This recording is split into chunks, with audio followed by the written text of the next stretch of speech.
Bonjour, je m'appelle Greta Thunberg et merci pour l'invitation.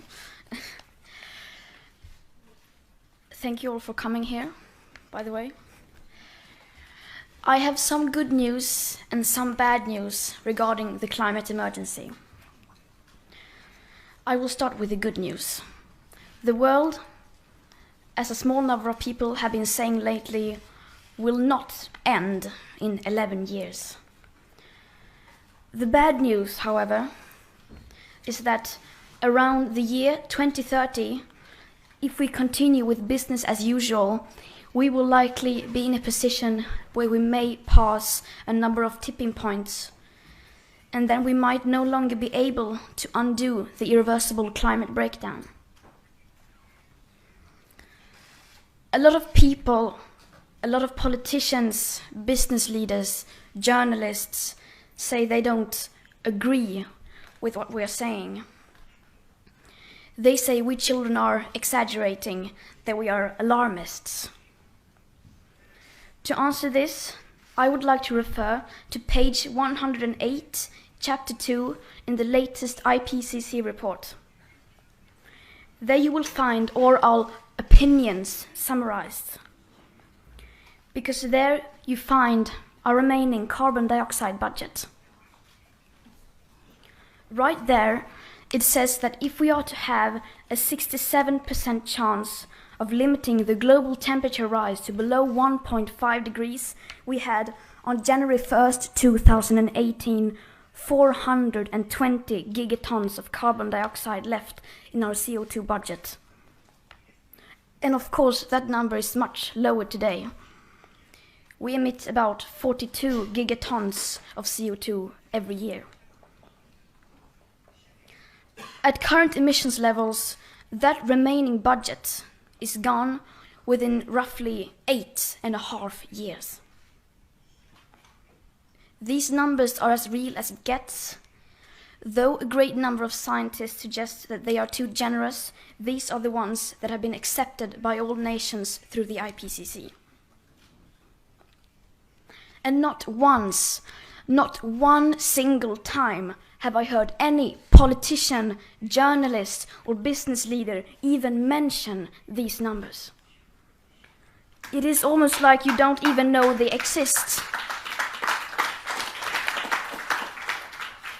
As if you haven't even read the latest IPCC report on which the future of our civilization is depending. Or maybe you are simply not mature enough to tell it like it is.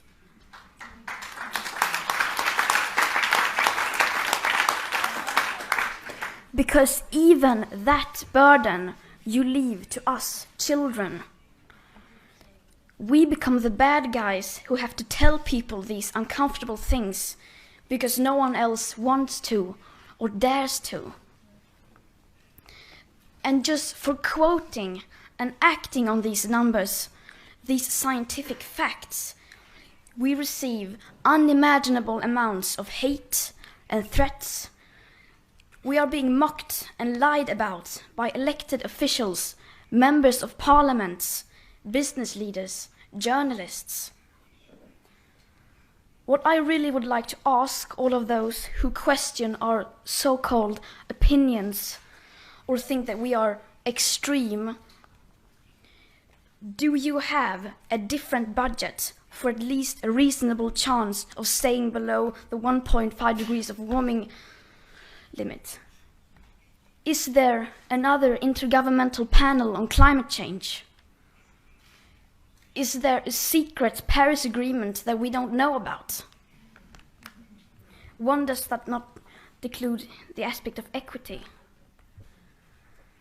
Because these are the numbers that count. This is the current best available science. You can't simply make up your own facts just because you don't like what you hear. There is no middle ground when it comes to the climate and ecological emergency. Of course, you could argue that we should go for a more risky pathway, such as the alternative of 580 gigatons CO2 from January 1st, 2018, which gives us a 50-50% chance of limiting the global temperature rise to below 1.5 degrees. That amount of carbon dioxide will run out in about 12 years of current business as usual. But why should we do that? Why should we accept taking that risk, leaving the future living conditions for humankind to a 50-50 flip of a coin? 420 gigatons left of CO2 to emit. And now that number is down to less than 360 gigatons. And please note that these figures are global and therefore do not say anything about the aspect of equity clearly stated throughout the Paris Agreement, which is absolutely necessary to make it work on a global scale. That means that richer countries need to get down to zero emissions faster, so that people in poorer parts of the world can heighten their standard of living by building some of the infrastructure that we have already built, such as roads, hospitals, electricity, schools, and providing clean drinking water. And because you have ignored these facts, because you and pretty much all of the media to this very minute keep ignoring them, people do not know what is going on. If you respect the science, if you understand the science, then this is it. 420 gigatons of CO2 left to emit on January 1st to have a 67% chance of staying below a 1.5 degrees of global temperature rise, according to the IPCC. In the Paris Agreement, we have only signed up for staying below 1.5 to 2 degrees of temperature rise. And that, of course, gives us a bigger remaining carbon dioxide budget. But the latest IPCC report shows that aiming instead for below 1.5 degrees would significantly reduce the climate impacts. And that would most certainly save countless of human lives. This is what it's all about. This is all that we are saying. But I will also tell you this. You cannot solve a crisis without treating it as a crisis, without seeing the full picture. You cannot leave the responsibility to individuals, politicians, the market, or other parts of the world to take. This has to include everything and everyone.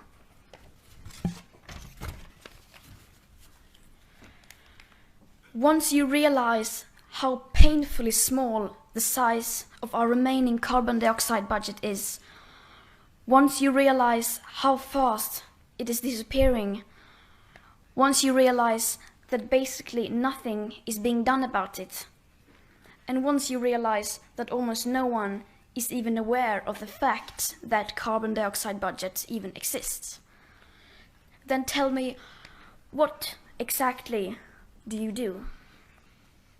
And how do we do it without sounding alarmist? That is the question we must ask ourselves and the people in power. The science is clear, and all we children are doing is communicating and acting on that united science. Now political leaders in some countries are starting to talk. They are starting to declare climate emergencies and announcing dates for so-called climate neutrality. And declaring a climate emergency is good. But only setting up these vague, distant dates and saying things which give the impression of that things are being done and that action is on the way will most likely do more harm than good. Because the changes required are still nowhere in sight. Not in France, not in the EU, nowhere. And I believe that the biggest danger is not our inaction. The real danger is when companies and politicians are making it look like real action is happening, when in fact almost nothing is being done, apart from clever accounting and creative PR.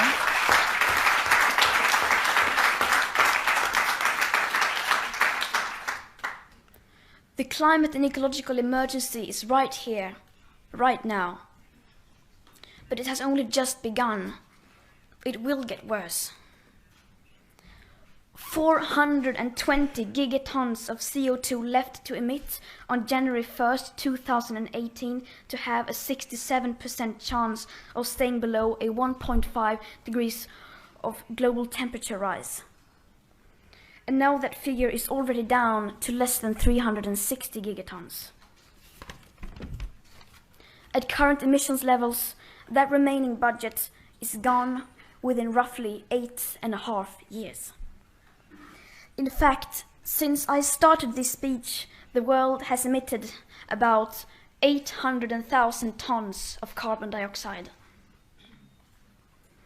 And if anyone still has excuses not to listen, not to act, not to care, I ask you once again, is there another intergovernmental panel on climate change?